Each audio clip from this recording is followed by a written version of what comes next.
الحمد لله رب العالمين والعاقبة للمتقين والصلاة والسلام على نبيه الكريم. بسم الله الرحمن الرحيم.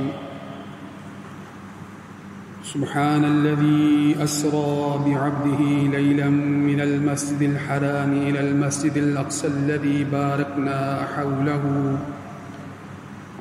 باركنا حوله لنريه من آياتنا إنه هو السميع البصير. وقال الله تبارك وتعالى: ونجيناه ولوطا إلى الأرض التي باركنا فيها للعالمين. وقال الله تبارك وتعالى: إن الله وملائكته يصلون على النبي يا أيها الذين آمنوا صلوا عليه وسلموا تسليما. اللهم صل على سيدنا ومولانا محمد وعلى آل وأصحاب سيدنا ومولانا محمد وبارك وسلم عليه. سامعین محترم،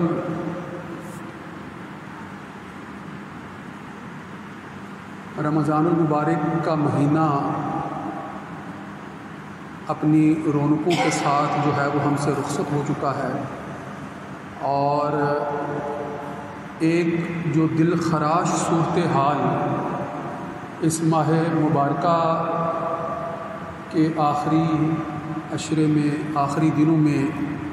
پوری امت مسلمہ کے سامنے آئی، وہ مسجد اقصیٰ اور مسجد اقصیٰ کے اندر جو در اندازی کی گئی، وہاں پر جو ہے وہ معصوم مسلمانوں کو گولیوں کا نشانہ بنایا گیا، اور پھر یہ سلسلہ جو ہے وہ مسجد اقصیٰ کے اندر جو در اندازی کی گئی اس سے شروع ہو کر پھر آگے بڑھتا چلا گیا. اور آپ جانتے ہیں کہ اس وقت پورے فلسطین کے اندر، بالخصوص غزہ کے اندر، جس قدر ظلم اور بربریت جو ہے وہ بپا ہے. پوری عالم انسانیت، پوری دنیا اس پر جو ہے وہ شدید رد عمل دے رہی ہے، اور پوری دنیا کے اندر جو اس ظلم اور بربریت کے حوالے سے جو صورتحال سامنے آئی ہے، پوری دنیا کے اندر اس حوالے سے شدید رد عمل پایا جاتا ہے. اسی حوالے سے آج میں آپ کے سامنے جو وہ یہ ہے کہ ہماری یہ بد نصیبی ہے کہ ہم اپنے امت مسلمہ کے جو ورثہ کے اعتبار سے پہلو ہیں ان سے بھی واقف نہیں ہیں، اور اپنی تاریخ سے واقف نہیں ہیں. مسلمانوں کے حالات و واقعات اور کس طرح سے مسلمان جو ہیں وہ پوری دنیا پر اللہ کا نام اللہ کے نام کی سر بلندی کے لیے سرگردہ اور کوشاں رہے ہیں. مجاہدین کس طرح سے جو ہے وہ اپنا کردار تاریخ اسلامیہ میں ادا کرتے رہے، ہم سے واقف ہی نہیں، ہمارا المیہ نہیں. اور پھر موجودہ صورتحال کے اندر ہم اپنے مسلمانوں کا ساتھ دینے کے لیے کوئی بھی کردار ادا نہیں کر پا رہے. صحیح معنوں میں جو کردار ادا کرنا چاہیے اس طرح تو کوئی کردار ادا نہیں کر پا رہے. اس حقیقت سے، اپنی تاریخ سے، اسلامی تعلیمات سے، اسلامی طرز عمل سے، اسلام کی دعوت سے اس طرح سے واقفیت ہی نہیں ہے کہ جس بنیاد پر ہم غیرت و حمیت کا اظہار کرتے ہوئے امت مسلمہ کے دفاع کے لیے اٹھ کھڑے ہوں، امت مسلمہ کے تحفظ کے لیے اٹھ کھڑے ہوں. یاد رکھیے گا کہ اللہ رب العزت نے اس دنیا میں جس جگہ کو بطور مسجد کے سب سے پہلے جو ہے وہ قائم کیا، اور آپ جانتے ہیں کہ حضرت آدم علیہ السلام کے دور سے لے کر دیگر انبیاء سے ہوتے ہوئے حضرت ابراہیم علیہ السلام، جنہوں نے خود جو ہے وہ بیت اللہ کی تعمیر میں حصہ لیا، یعنی بیت اللہ خانہ سے پہلی ایمان والوں کی مسجد ہے جہاں پر اللہ کی عبادت کے لیے جو ہے وہ اس مقام کو تعمیر کیا گیا۔ یہ یاد رکھیے گا۔ رسول اللہ صلی اللہ علیہ وآلہ وسلم سے ایک صحابی نے پوچھا کہ سب سے پہلی مسجد جو ہے وہ کون سی تعمیر کی گئی؟ تو آپ نے جواب دیا مسجد الحرام، یعنی خانہ کعبہ، بیت اللہ شریف جو ہے یہ اسلام کی سب سے پہلی مسجد ہے۔ اور پھر جب انہوں نے پوچھا کہ اس کے بعد کون سی مسجد تعمیر کی گئی، تو آپ صلی اللہ علیہ وآلہ وسلم نے جواب دیا کہ مسجد اقصی، یعنی اس وقت جس کو ہم بیت المقدس کہتے ہیں یا بیت المقدس کہتے ہیں، وہ بابرکت جگہ جس کو قرآن نے بابرکت کہا ہے۔ میں نے آپ کے سامنے قرآن کی آیت پڑھی ہے، سبحان الذی اسریٰ بعبدہ لیلا من المسجد الحرام الی المسجد الاقصی، جو ہے وہ رات کے ایک تھوڑے سے حصے میں اپنے بندے کو سیر کرائی، کہاں سے؟ مسجد حرام سے مسجد اقصی تک، مسجد الحرام الی المسجد الاقصی الذی بارکنا حولہ، کہ جس کے ارد گرد اللہ نے بڑی برکت رکھی ہے، بارکنا حولہ، جس کو اللہ تعالیٰ نے بڑا بابرکت بنایا ہے۔ یہ وہ جگہ ہے مسجد اقصی۔ مسجد اقصی یہ یاد رکھیے گا کہ مسجد اقصی بعض اوقات لوگ تصاویر کے اندر دیکھتے ہیں، ایک بس کی شکل میں جو ہے وہ ایک گنبد سا نظر آتا ہے، وہ اس کو مسجد اقصی سمجھتے ہیں۔ وہ قبہ صخرہ ہے، وہ الگ مقام ہے جس کو جو ہے وہ کہہ لیں کہ یہودیوں نے جو ہے وہ اپنے قبضے میں اس وقت، جبکہ دوسرا حصہ الگ سے ہے اس سے کچھ فاصلے پر، جس کو مسجد اقصی کا نام دیا گیا ہے۔ وہ مقدس جگہ ہے، اور یقیناً اس مسجد کی وجہ سے اس پوری جگہ کو جو ہے وہ بیت المقدس کہتے ہیں۔ لہٰذا وہ جگہ جو ہے وہ اس قبہ صخرہ سے تھوڑا سا فاصلے پر الگ سے ہے، اور اس کی بھی تصاویر جو ہیں وہ یہاں عام میسر ہوتی ہیں، اگر غور کریں تو پتہ چل جاتا ہے، اور ان کے الگ الگ خد و حال ہیں۔ اور مسجد اقصی وہ مسجد ہے کہ جس کے بارے میں یہ بات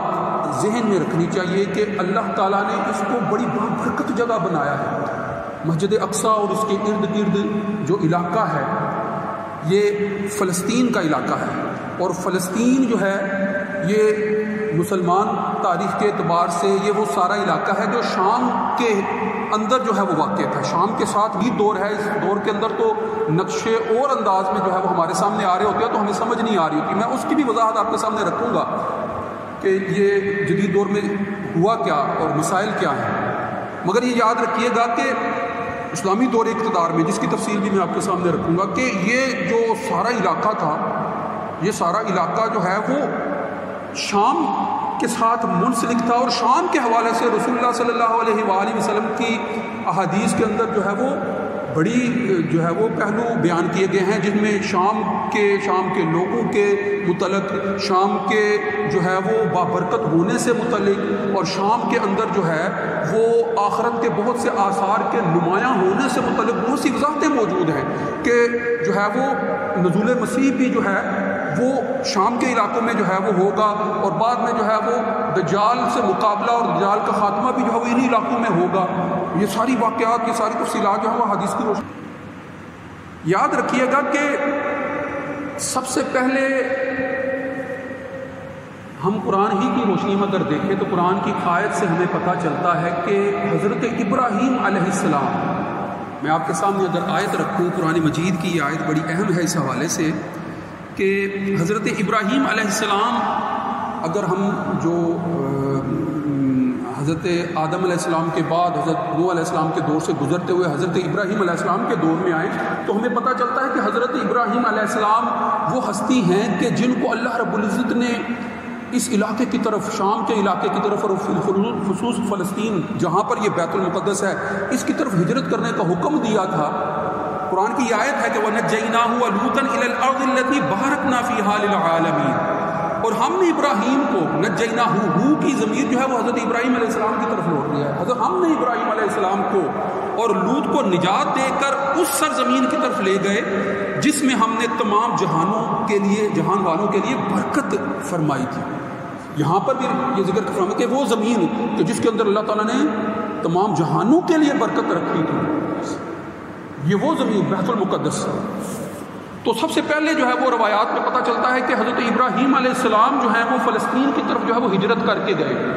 اور پھر بعد میں حضرت یعقوب علیہ السلام نے بھی جو ہے وہ وہیں پر جو ہے وہ اپنی زندگی جو ہے وہ کافی عرصہ جو ہے وہ وہیں پر گزارا. اور پھر آپ جانتے ہیں کہ حضرت یعقوب علیہ السلام کا لقب جو ہے وہ اسرائیل تھا، تو پھر ان کی آگے اولاد جو ہے وہ بنی اسرائیل کہلائی، لہٰذا وہ اس اعتبار سے بنی اسرائیل جو ہے وہ اس علاقے کے ساتھ جو ہے وہ اپنے آپ کو جو ہے وہ منسوب کرتے ہیں، اپنی تاریخ کو منسوب کرتے ہیں. یہ ایک جو ہے وہ پہلو موجود ہے. مگر یاد رکھیے گا کہ تاریخ کے اندر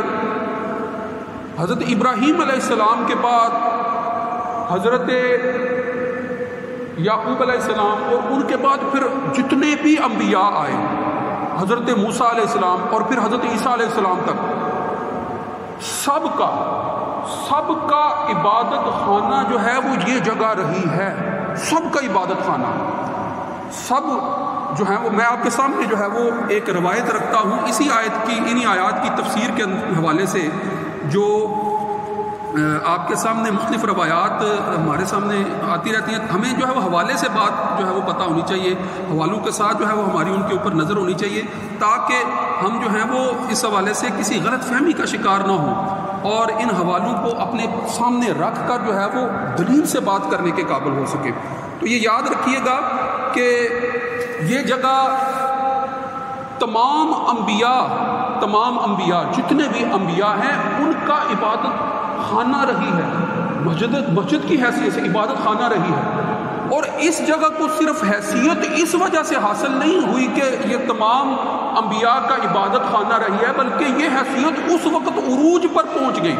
اس وقت کمال پر پہنچ گئی کہ جب قرآن مجید میں سورہ اسراء کے اندر پہلی آیت کے اندر ہی جو ہے وہ اللہ رب العزت نے آپ صلی اللہ علیہ وآلہ وسلم کے متعلق جو ہے وہ یہ بنی نوع انسانی کو آگاہ کر دیا کہ آپ کو جب اللہ نے سیر کرائی الی المسجد الاقصی، مسجد اقصی تک، تو مسجد اقصی جب آپ صلی اللہ علیہ وآلہ وسلم پہنچے ہیں تو حدیث کے اندر، روایات کے اندر جو باتیں ہمیں تفصیل سے ملتی ہیں کہ آپ وہاں پر جاتے ہیں، آپ اپنی سواری کو جو ہے وہ مسجد کے بعد جہاں سواریاں بنی ہیں وہاں باندھتے ہیں، آپ جو ہے وہ پھر سارے انبیاء کی وہاں امامت کرتے ہیں، اور امامت میں آپ کی جو ہے وہ سارے انبیاء جو ہے وہ یہاں نماز ادا کرتے ہیں. آپ ذرا غور تو کریں. اور پھر یہاں سے پھر آپ کو جو ہے وہ بعض روایات کی روشنی میں جو ہے وہ لے جایا گیا. تو غور کرنے کی بات ہے کہ تمام انبیاء کے عبادت خانہ ہونے کی حیثیت کو اس وقت عروج حاصل ہو گیا، اس وقت وہ حیثیت بہت اعلیٰ سطح پر چلی گئی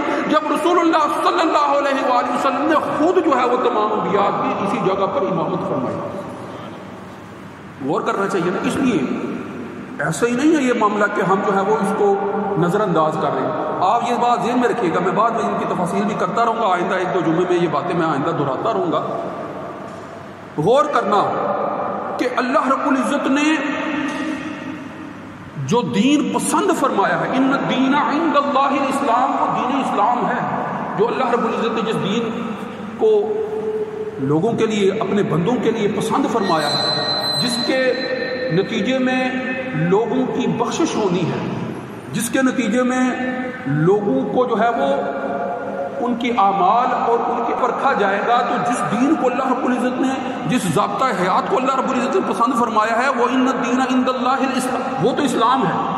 لوگ غلط فہمی کا شکار ہو جاتے ہیں کہ وہ سمجھتے ہیں کہ اسلام جو ہے وہ رسول اللہ صلی اللہ علیہ وآلہ وسلم کی بعثت کے بعد جو ہے وہ صرف آیا ہے. صرف ایسا نہیں ہے، صرف اتنی بات نہیں ہے. آپ غور کریں گے تو آپ کو پتہ چلے گا کہ حضرت آدم علیہ السلام سے لے کر حضرت عیسیٰ علیہ السلام تک جتنے بھی انبیاء آئے، کیا وہ دین اسلام کے علاوہ کوئی دعوت لے کر آئے تھے؟ غور کرنا چاہیے نا اس نقطے پر، غور کرنا چاہیے اس نقطے پر کہ حضرت آدم علیہ السلام توحید رسالت آخرت کی دعوت لے کر آئے، حضرت نوح علیہ السلام توحید رسالت آخرت کی دعوت لے کر آئے، اللہ کے ایک ہونے پر ایمان لانے کی دعوت لے کر آئے، انبیاء کو اللہ کا سچا نبی ماننے کی دعوت لے کر آئے، آخرت میں جنت اور دوزخ کے اندر جو ہے وہ حساب کتاب کے ذریعے سے جو ہے وہ فیصلہ کیا جائے گا، آخرت کا جو منظر ہوگا اس کو ایمان بالغیب کی حیثیت سے ماننے کی دعوت لے کر، ہے نا؟ آپ ذرا آتے چلے جائیں نا، انبیاء تمام انبیاء جس دعوت کو لے کر آئے ہیں، تمام انبیاء جس دعوت کو لے کر آئے ہیں، وہ کیا دین اسلام کی دعوت کے علاوہ کوئی دعوت ہے؟ غور کرنا چاہیے نا۔ حضرت ابراہیم علیہ السلام جو ہیں وہ کیا توحید رسالت اور آخرت کے علاوہ کوئی دعوت لے کر آئے ہیں؟ حضرت یعقوب علیہ السلام، پھر ان کی آل اولاد میں جتنے بھی انبیاء گزرے ہیں، حضرت داؤد علیہ السلام ہو، حضرت سلیمان علیہ السلام ہو، حضرت موسیٰ علیہ السلام ہو، اور پھر آخر میں جو ہے وہ حضرت عیسیٰ علیہ السلام جو بنی اسرائیل میں جو ہے وہ آخری پیغمبر تھے، کیا وہ سب کے سب توحید رسالت کے علاوہ کوئی دعوت لے کر آئے تھے؟ وہ کیا دین اسلام کے بنیادی عقائد کے علاوہ کوئی دعوت تھی؟ یقیناً وہ اللہ ہی کی طرف جو ہے وہ سچے دین ہی کے اسلام نے یہ نہیں کہا تھا کہ عیسائی بن جاؤ، بلکہ وہ یہ دعوت لے کر آئے تھے کہ اللہ کو ایک خدا مان لو۔ اور پھر جتنے بھی سابقہ انبیاء جو ہے وہ آتے رہے ہیں وہ اس بات کی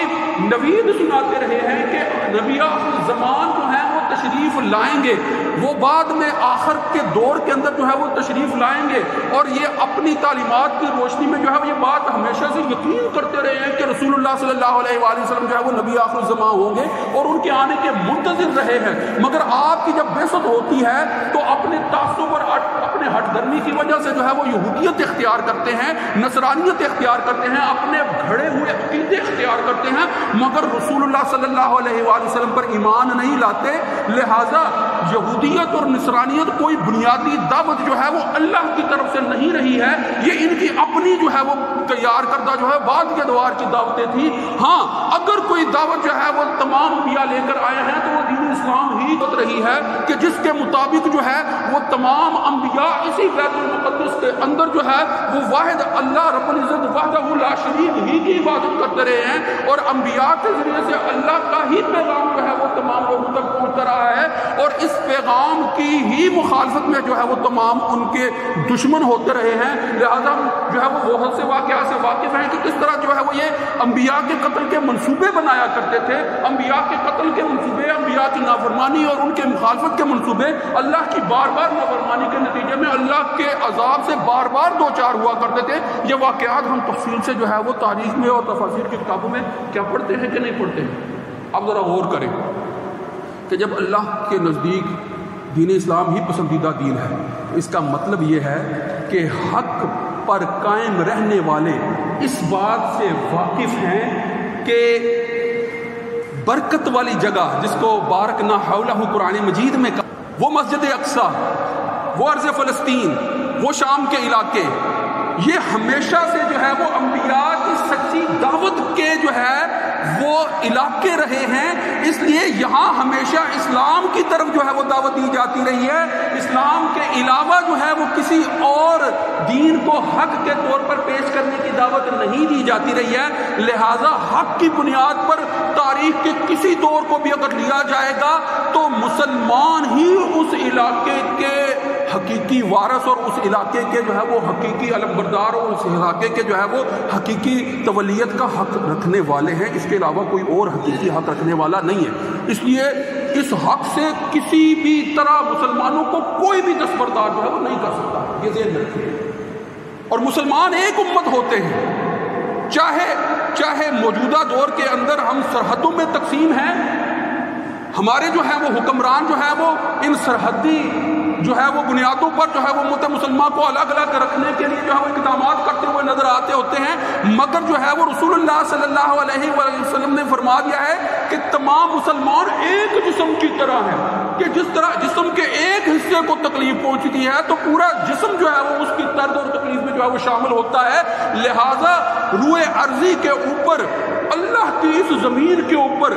جتنے بھی مسلمان بستے ہیں وہ سب جسد واحد کی طرح ہے. لہذا مسلمان کشمیر میں ہو، مسلمان فلسطین میں ہو، مسلمان دنیا کے کسی بھی خطے میں ہو، جب اس کو تکلیف پہنچائی جائے گی مسلمان اس تکلیف سے مضطرب ہوں گے. اور اس تکلیف کے درما کے لیے جو ہے وہ اگر جو ہے وہ کوئی مسلمان جو ہے وہ بظاہر مسلمان حیثیت سے جو ہے وہ مسلمانوں کا رہنما یا حکمران بن کر کوئی کردار ادا نہیں کرتا یا نہیں کر پا رہا، تو اس کے باوجود بھی جو ہے وہ امت مسلمہ اس کرب میں مبتلا ہے، اس کے درمیان کے لیے تغدو کر رہی ہوتی ہے.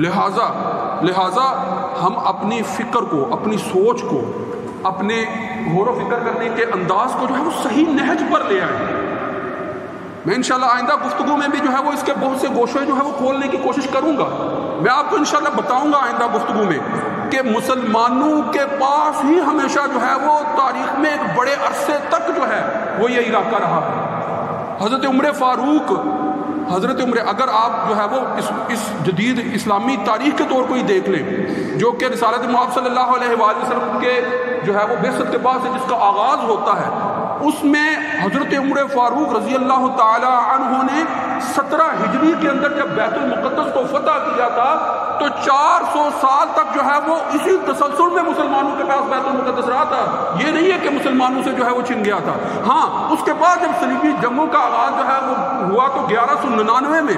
جو ہے وہ صلیبی ہے وہ بیت المقدس کا علاقہ جو ہے وہ رہا ہے، ان کے قبضے میں رہا ہے. مگر ان کے قبضے سے صلاح الدین ایوبی نے پھر چھڑایا تھا، اور پھر آئندہ 700 سال تک جس میں جو ہے وہ سلطنت عثمانیہ کا جو ہے بہت بڑا دور شامل ہے. 700 سال تک جو ہے وہ کسی کی جرت نہیں ہوئی تھی کہ بیت المقدس میں در اندازی کر سکے. ہاں، اس کے بعد جو ہے وہ برطانوی سامراج کی سازشیں کامیاب ہوئی تھی، اور ان سازشوں کے نتیجے میں سلطنت عثمانیہ کو جو ہے وہ زوال پذیر جو ہے وہ ہونے کے بعد جو ہے وہ پھر جو ہے وہ مسلمان پہلی جنگ عظیم کے بعد جب سلطنت عثمانیہ جو ہے وہ ختم ہوئی تو پھر مسلمانوں کے علاقوں سے ان کی جو ہے وہ حکومت جو ہے وہ ہٹنا شروع ہوئی. اس دوران جو ہے وہ بیت المقدس پر قبضہ کر کے پھر یہاں پر یہودیوں کی آباد کاری کی گئی، اور اس آباد کاری کے نتیجے میں پھر آج نوبت یہاں تک آئی ہے کہ ہر کچھ عرصے بعد وہ ہمیں آزما رہے ہوتے ہیں اور مسلمانوں کو وہاں تکلیف سے دوچار کر رہے ہوتے ہیں. تو یہ تاریخ میں نے مختصراً آپ کے سامنے رکھی ہے. اس کے اندر بہت سے پہلو ہیں جن کے ساتھ جو ہے وہ آپ کو واقف ہونا ہے تاکہ ہم تاریخ کو بھی سمجھ سکیں، دینی تعلیمات اور بنیادی عقائد کیا ہیں ان کو بھی سمجھ سکیں، اور اسلام کی حقیقت سے واقف رہ کر اپنے دفاع کے لیے اقدامات کر سکیں. وآخر دعوانا الحمدللہ رب العالمین. سنت اضافت